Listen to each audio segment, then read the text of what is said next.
Good morning, friends. So yesterday we read Boundless Grace and we really dug into the story elements.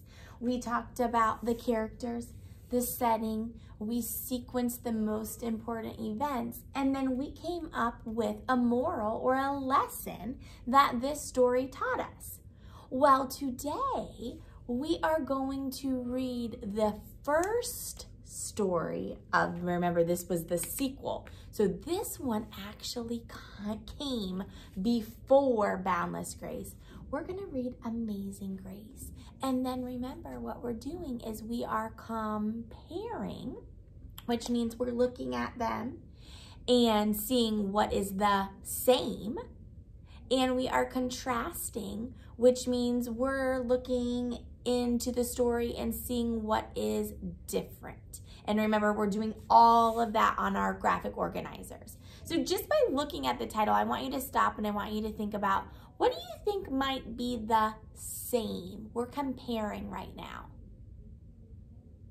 So think about our graphic organizer.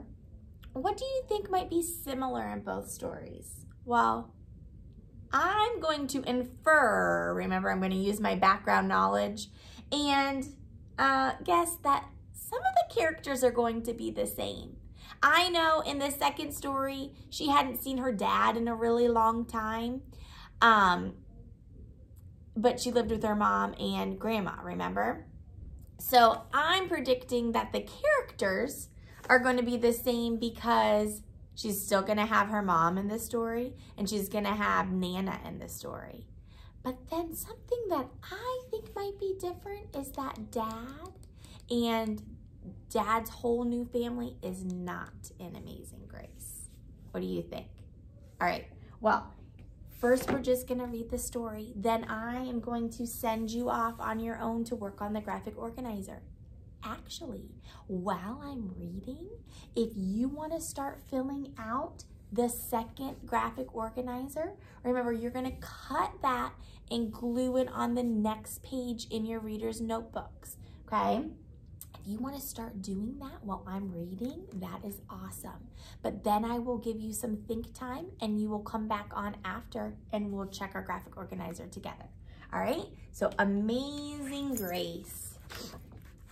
And we're thinking about what's the same and what is different than Boundless Grace.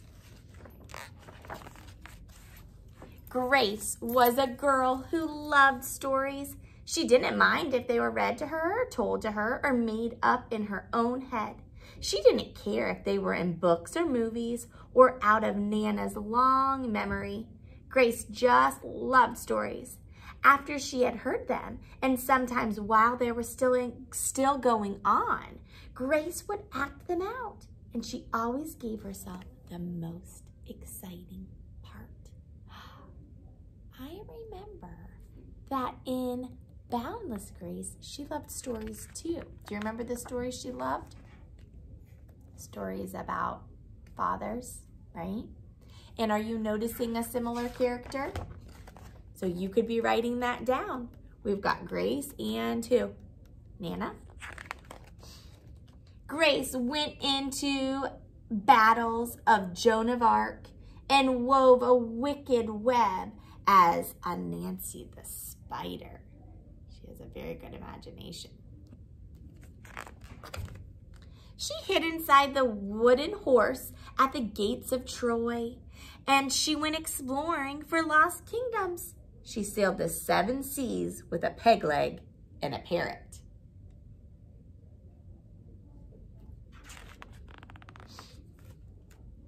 She was Hiawatha sitting by the shining big seawater, and Mowgli in the backyard jungle.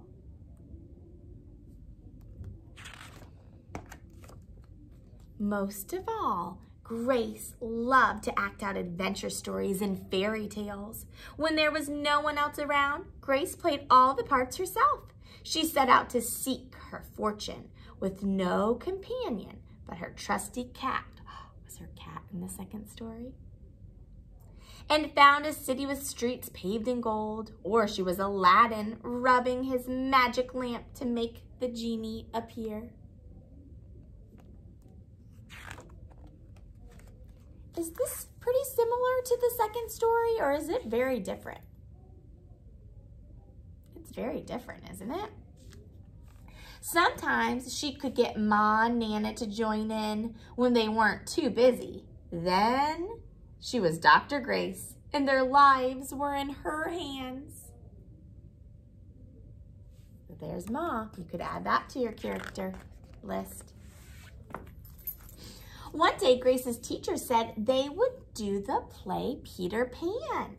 Grace knew who she wanted to be. When she raised her hand, Raj said, "You can't be Peter. That's a boy's name."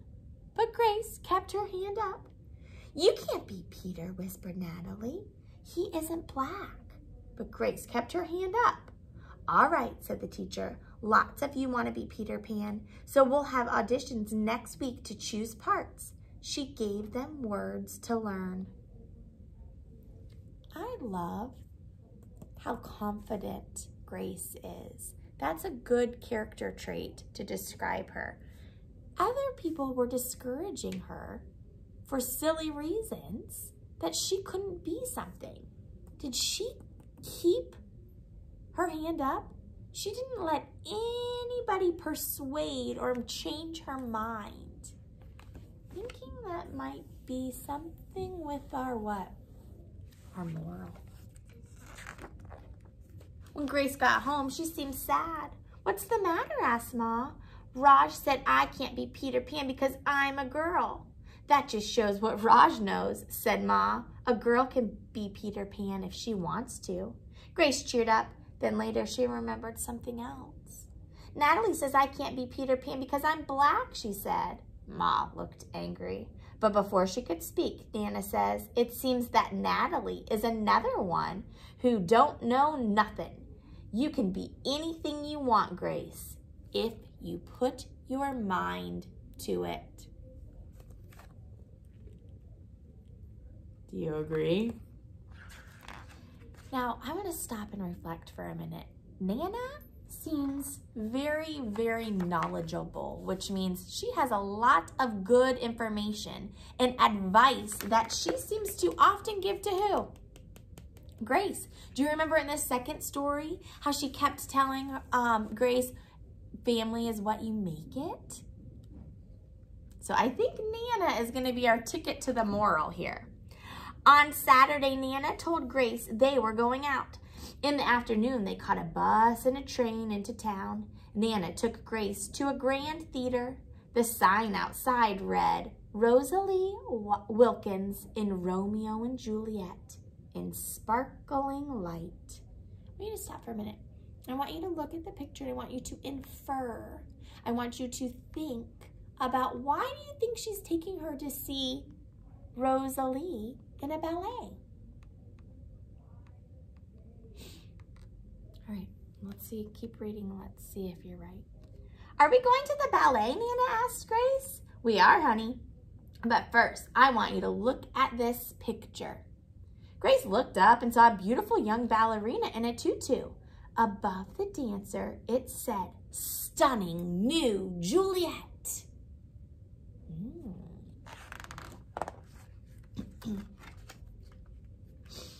"That one is little Rosalie from back home in Trinidad," said Nana. "Her granny and me, we grew up together on the island.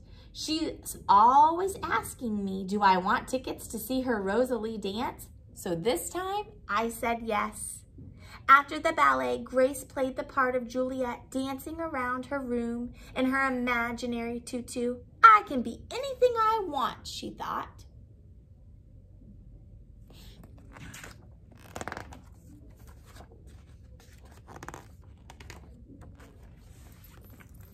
On Monday, the class met for auditions to choose who was best for each part. When it was Grace's turn to be Peter, she knew exactly what to do and all the words to say. She had been Peter Pan all weekend. She took a deep breath and imagined herself flying. When it was time to vote, the class chose Raj to be Captain Hook and Natalie to be Wendy. There was no doubt who would be Peter Pan. Everyone voted for, who do you think? Grace. You were fantastic, whispered Natalie. Do you think Natalie's kind of regretting what she said? Does it matter what color skin you have? No. Does it matter if you're a boy or a girl? No. The play was a big success and Grace was an amazing Peter Pan. After it was all over, she said, I feel as if I could fly all the way home. You probably could, said Ma. Yes, said Nana. If Grace put her mind to it, she can do anything she wants. All right. So this book was very, very different than Boundless Grace. Do you agree? So what I want you to do now is I want you to make sure you have this glued in your reader's notebook. And I want you to go ahead and come up with the characters, the setting, the events, and I want you to see if you can come up with the moral. So when you are all done, you will join me again and we will go over our graphic organizer. We will talk about the things that are the same and maybe the things that are different. And then you are going to write your own compare and contrast summary like we did with Miss Nelson, the two Miss Nelson's books. All right? So take your time. If you need to go back and watch the video and pause it, be very, very thorough, which means add lots of details so that we can have an easier time when you are comparing and contrasting on your own and writing your summary. All right, have fun. I'll talk to you in a little bit. Bye.